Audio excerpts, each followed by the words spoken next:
Niputu Natasha Amelia Putri, NIM 120113287, Manajemen E.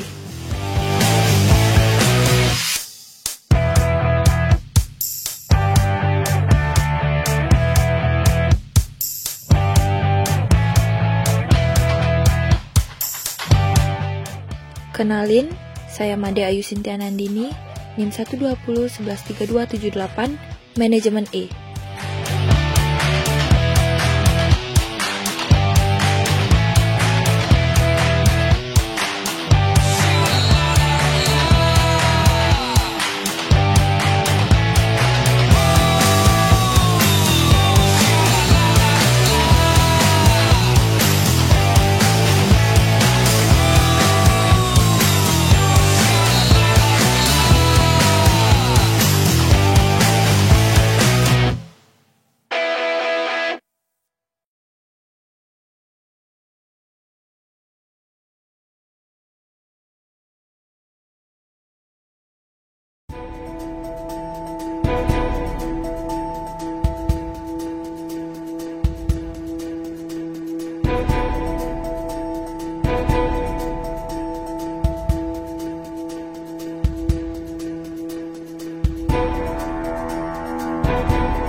Hari ini saya akan membahas tentang decision making process atau membuat suatu keputusan oleh konsumen. Jadi suatu keputusan konsumen dipengaruhi oleh beberapa faktor.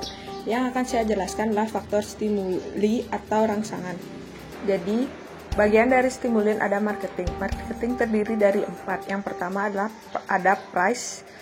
Yang pertama ada price atau harga, adalah jumlah nominal suatu produk atau nilai suatu produk yang menjadi acuan oleh konsumen yang nantinya akan disesuaikan oleh tingkat ekonomi konsumen tersebut. Selanjutnya ada promosi atau promotion, adalah upaya yang dilakukan oleh suatu perusahaan untuk menawarkan produknya dengan tujuan untuk menarik perhatian calon konsumen untuk membeli dan menggunakannya. Produk atau produk adalah barang atau jasa yang dapat diperjualbelikan. Suatu produk biasanya memiliki standar apakah produk tersebut layak untuk dipasarkan atau belum. Quality atau kualitas adalah suatu sifat atau unsur produk, baik itu produk berupa barang atau jasa. Kualitas juga merupakan tingkatan mutu yang disesuaikan dengan produk tersebut, bagus atau sebaliknya. Selanjutnya ada rangsangan di luar marketing atau target pemasaran. Yang pertama ada ekonomi. Ekonomi adalah Sebelum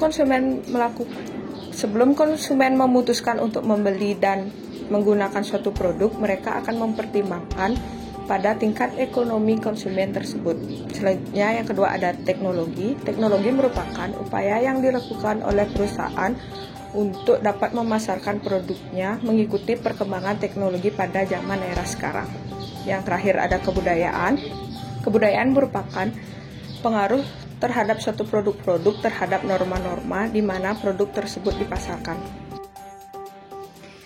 Jadi, sekarang saya akan menjelaskan tentang decision making process atau proses membuat keputusan oleh konsumen.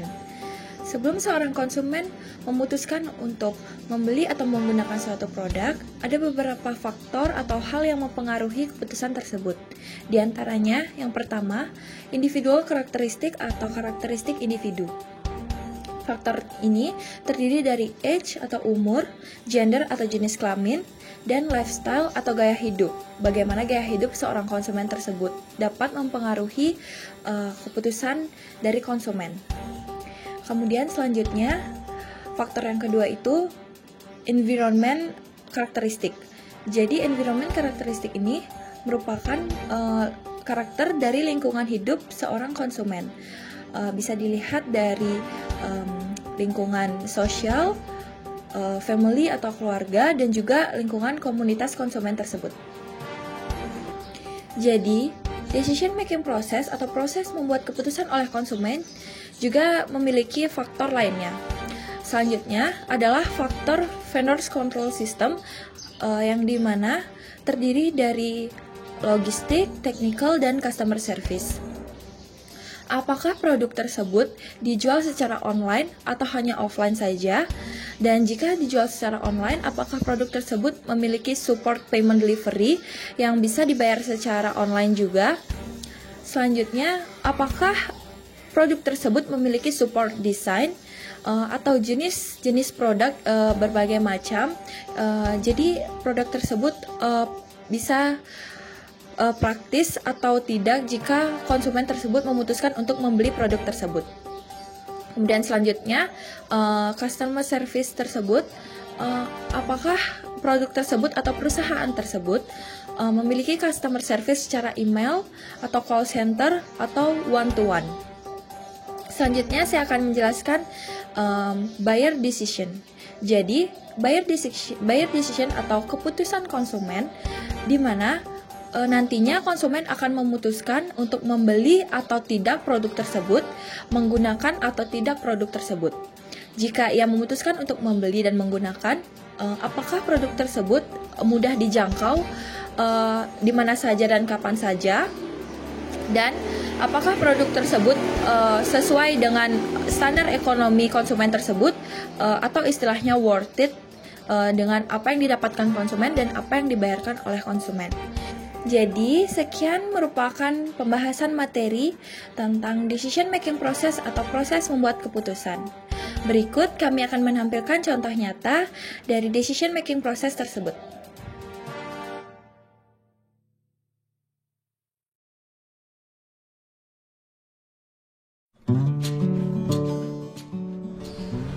Hai Sin. Tasya. Sin, tau gak? Kemarin aku habis beli baju. Terus aku pakai kundangan kan, kena noda. Padahal aku udah pakai deterjen bubuk biasa, tapi nggak mau hilang. Aku harus gimana ya? Kalau soal itu tenang Tas, aku juga sering kok kayak gitu, makan belepotan terus kena baju.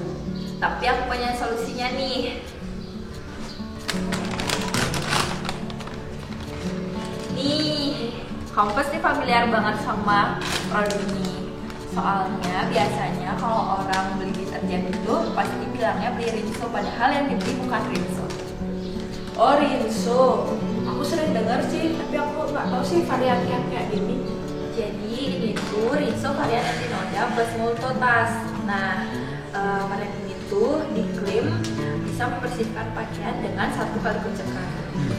Wih, gampang dong. Tapi kira-kira mahal nggak ya? Kalau soal harga, tenang aja Tas, karena Rinso Anti Noda Plus Motor ini didesain ada 2 ukuran. Nah, ada yang ukuran saset dan ukuran besar 770 gram kayak gini. Jadi biasanya untuk konsumen yang tingkat ekonominya menengah ke bawah itu disarankan yang saset, dan kalau yang menengah ke atas itu biasanya beli yang besar kayak gini karena bisa di stok di rumah. Terus selain itu, Rinso Anti Noda Plus Motor ini juga udah terjual luas di warung-warung, supermarket, atau di toko-toko sekitar rumah kita. Jadi harganya terjangkau dan gampang dicari kapan aja dan di mana aja.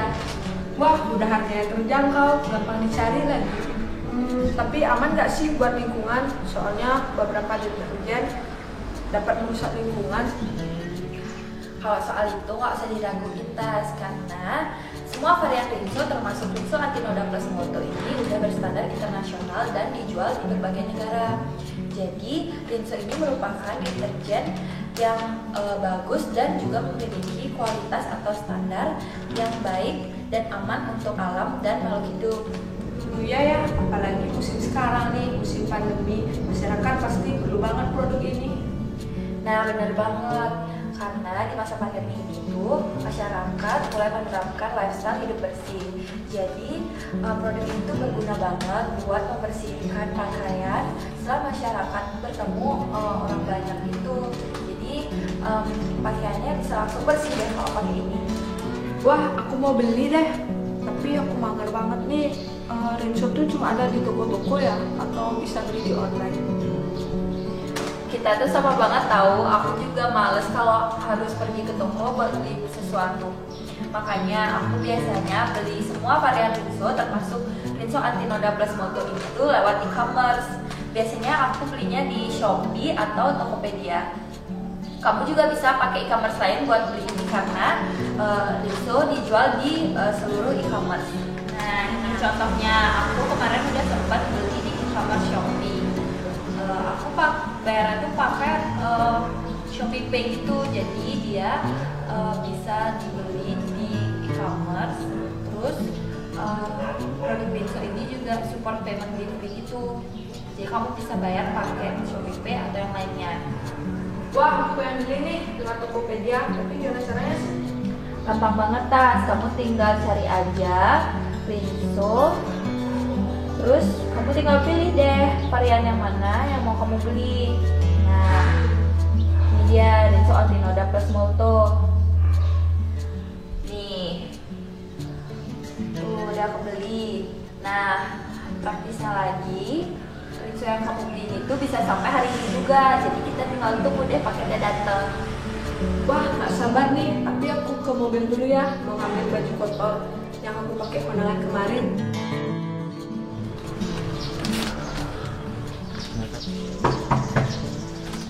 Pakai.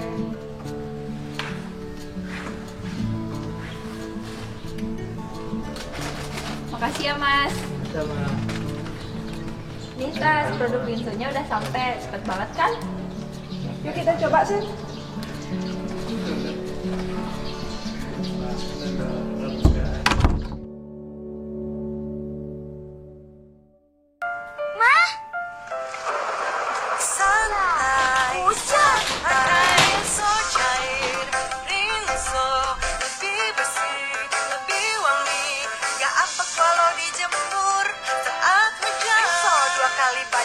Lebih bersih, lebih wangi, gampang walau jemur saat hujan. Santai Rinso, gak apa kalau dijemur saat hujan. Rinso cair 500.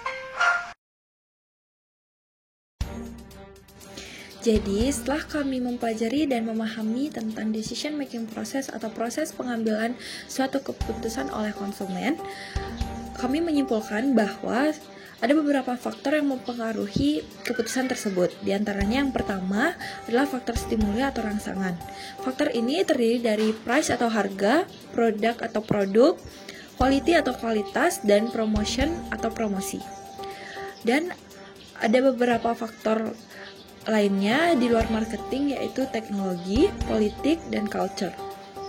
Selanjutnya, faktor yang kedua adalah individual karakteristik atau karakteristik individu, di mana faktor ini menyangkut age atau umur, gender atau jenis kelamin, dan lifestyle atau gaya hidup konsumen tersebut.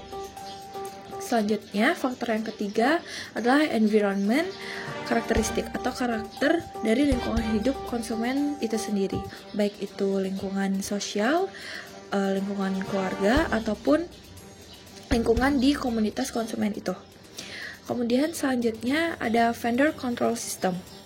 Vendor control system ini merupakan gabungan dari logistik, technical, dan customer service dari perusahaan, bagaimana ia memasarkan produknya, baik itu secara offline atau online, dan baik itu support payment delivery atau tidak, dan customer service yang melayani melalui call center, email, atau one-to-one. Kemudian yang terakhir itu adalah buyer decision. Nah, keputusan konsumen ini nantinya akan ditentukan apakah konsumen akan membeli produk tersebut atau tidak, menggunakan produk tersebut atau tidak, dan jika ia menggunakannya, ia dapat membelinya di mana, dan kapan ia bisa membelinya.